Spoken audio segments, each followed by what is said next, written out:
সালামু আলাইকুম বন্ধুরা, কেমন আছেন? আশা করি ভালোই আছেন। আপনাদের দয়ায় আমিও ভালো আছি। আজকে আপনাদের বড় মাছ দিয়ে চটচটি করা দেখাবো, সঙ্গে থাকুন। এখন আমি আলু বেগুনের চটচটি করব বড় মাছ দিয়ে। মাছের পিস বেশি নাই, 4 চাকা পিস আছে। এখন চার চাকা পিস কাকে দিই, ওই জন্য মাছের পিসগুলো এভাবে কেটে নিছি ছোট ছোট করে। তো কিভাবে কি করি সেটা দেখেন। একটু রসুন বাটা, আদা বাটা, তারপরে লবণ,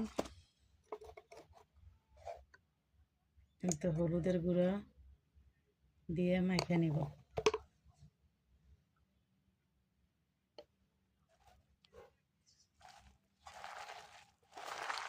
এই তো মাখা হয়ে গেছে। এখন এর মধ্যে মূলোর মুখোগুলো দিব। মূলো দিয়ে পুরপুরি খান না কেউ চটচটি, মূলো দিয়ে চটচটি কিন্তু খুব মজা লাগে। এই যে মূলোর মুখোগুলো আসলো, এগুলো ফেলে দেবো কেন? তরকারির মধ্যে দিলে, তরকারি রান্না করলে কিন্তু মজা লাগে খেতে। তারপরে এই তো 4 পিস মাছ আসলো। এখন 4 পিস মাছ বেশি মানুষ, কাকে দিব, কে খাবে? ওই জন্য এভাবে ছোট ছোট করে কেটে নিছি, নিয়ে চড়চড়ি করতেছি। আপনি বললাম না যে আমরা বগুড়ার মানুষ, আমরা সব বড় মাছের ছোট মাছের সবেরই চড়চড়ি পুরপুরি খাই। তো এইভাবে করে মেখে নিলাম। তারপরে দিব ধনে পাতা।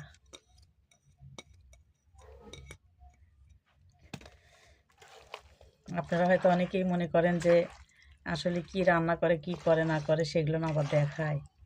ভাই, আমরা বড়লোক মানুষ না, সবসময় মাংস, গরুর মাংস, খাসির মাংস রান্না করা দেখাবো? আমরা গরিব মানুষ, সেই জন্যে এগুলো না আমরা খাই। যা খাই আপনাদের তাই দেখাই, তার থেকে বেশি কিছু না। কিসের জন্য? যারা বড়লোক মানুষ, যারা সবসময় টাকা পয়সা করতে পারে, তারা হয়তো মানুষের এগুলো দেখে মানে অনেক কিছুই বলতে পারে। আর যারা আমাদের মতো মানুষ, তারা কখনো বলবে না। কিসের জন্য? যার যেরকম সামর্থ্য তাই সেভাবে খায়, বেশি কিছু না।